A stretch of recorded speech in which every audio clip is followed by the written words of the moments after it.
69 ವರ್ಷ ತುಂಬಿದೆ. 70ನೇ ವರ್ಷಕ್ಕೆ ಕಾಲಿಟ್ಟಿದ್ದೇವೆ. ವಾಟಾಳ್ ನಾಗರಾಜ್ ಅವರು ಪ್ರತಿ ವರ್ಷ ನನಗೆ ಆಹ್ವಾನ ಕೊಡ್ತಾರೆ. ಮುಖ್ಯಮಂತ್ರಿ ಆಗೋಕ್ಕಿಂತ ಮುಂಚಿತವಾಗೂ ಕೊಟ್ಟಿದ್ರು, ನಂತರನೂ ಕೂಡ ಕೊಟ್ಟಿದ್ರು.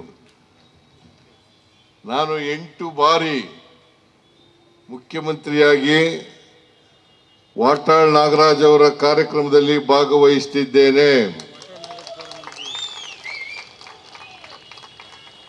ಪ್ರತಿ ಬಾರಿನೂ ಕೂಡ ನಾಡಿನ ಜನತೆಗೆ ಶುಭವನ್ನ ಕೋರ್ತಕ್ಕಂಥ ಅವಕಾಶವನ್ನ ವಾಟಾಳ್ ನಾಗರಾಜ್ ಅವರು ಕಲ್ಪಿಸಿಕೊಟ್ಟಿದ್ದಾರೆ.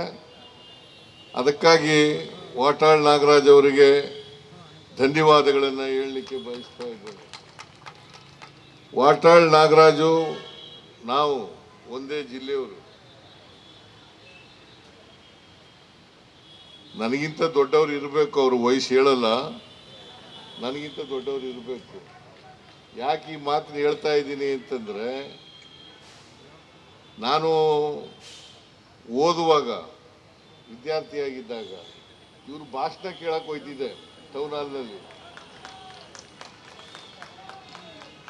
ಆಗಲೇ ಕನ್ನಡ ಹೋರಾಟಗಾರರಾಗಿದ್ರು, ಬಹುಶಃ MLA ಆಗಿದ್ರು ಅನ್ನೋ ಕಾಣಿಸುತ್ತೆ. ಆಗ 68ರಲ್ಲಿ ನಾನು BSc ಓದುವಾಗ, ಫೈನಲ್ BSc ಓದುವಾಗ MLA ಆಗಿದ್ರಿ.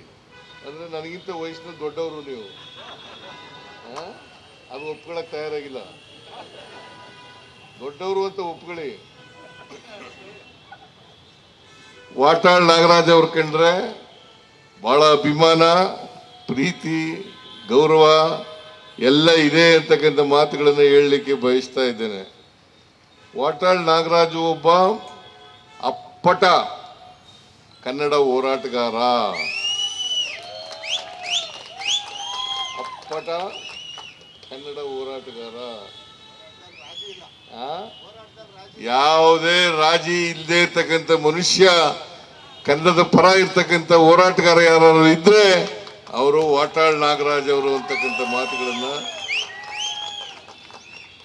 ಹೇಳ್ಬಹುದು.